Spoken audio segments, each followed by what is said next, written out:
नमस्कार दोस्तों।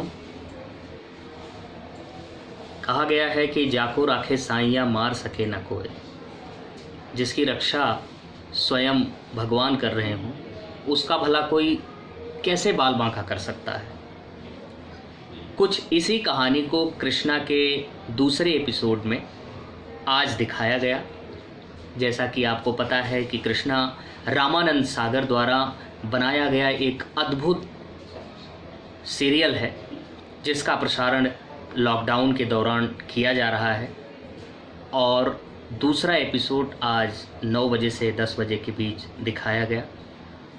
लाखों लोग इससे जुड़ रहे हैं और लाखों लोग अपने उन तमाम यादों के साथ जुड़ रहे हैं। एक अवसर है जब घरों में तीन पीढ़ियां बैठकर इस सीरियल को देख रही हैं और प्रभु के चरित्र से बहुत कुछ सीखने और समझने का एक मौका भी है जो हम लोगों को मिला हुआ है। दूसरे एपिसोड में बड़ी ही खूबसूरती से ध्रुव के चरित्र को रामानंद सागर ने दिखाने की कोशिश की है। बहुत खूबसूरती से कैसे हिरण्याकश्यप का वध हुआ और किस तरीके का संवाद हिरण्याकश्यप से ध्रुव ने किया, कैसे उन्होंने भगवान विष्णु को, परमेश्वर को, दुनिया ब्रह्मांड का सबसे बड़ा शक्तिमान बताया और हिरण्याकश्यप को समझाने की कोशिश की कि पिताश्री, आप जो अपने आप को ब्रह्म मान बैठने की गलती कर रहे हैं इससे उबरिए और नारायण को समझिए, नारायण की लीला को समझिए, क्योंकि सर्वशक्तिमान अगर कोई है तो नारायण है। इस एपिसोड में बहुत ही खूबसूरत तरीके से एक तरीके से चित्रण करना शुरू किए हैं और ये चित्रण अभी भगवान कृष्ण का ना होके अभी सतयुग से और द्वापर युग के पहले तक प्रभु के कितने अवतार हुए और उन अवतारों में किस तरीके की लीला भगवान विष्णु ने किया है, अभी रामानंद सागर उन बिंदुओं को दिखाने और दर्शाने की कोशिश कर रहे हैं दूसरे एपिसोड तक।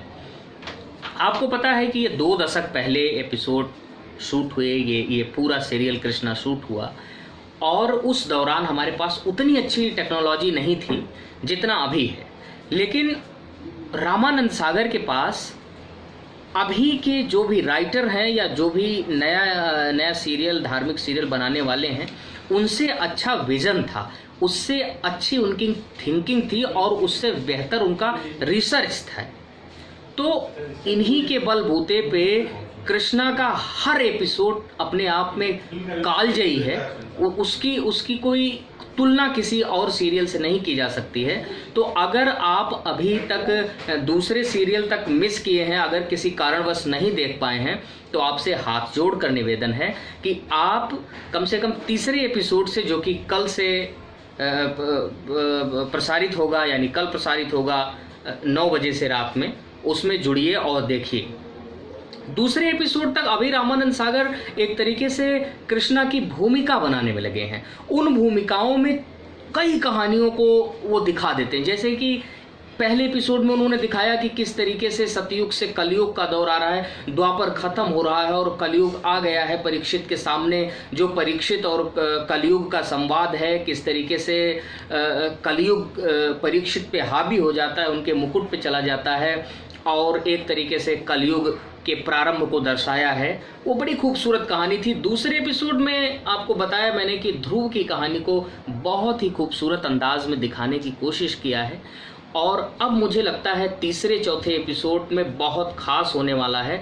अगर भगवान कृष्ण की बाल महिमा को, यानी द्वापर युग में जो भगवान विष्णु के कृष्णा अवतार में जो खूबसूरत उनका एक तरीके से व्यक्तित्व, कृतित्व को दिखाने और उभारने की कोशिश रामानंद सागर करने वाले हैं, उससे हम सभी देशवासियों को, दुनिया भर में रह रहे लोगों को देखने की ज़रूरत है और ये सब बहुत ही अद्भुत होने वाला है। बहुत अद्भुत तरीके से, बहुत दिव्य तरीके से, भव्य तरीके से कृष्णा अवतार में हम सबको चलने का एक मौका है, एक अवसर है।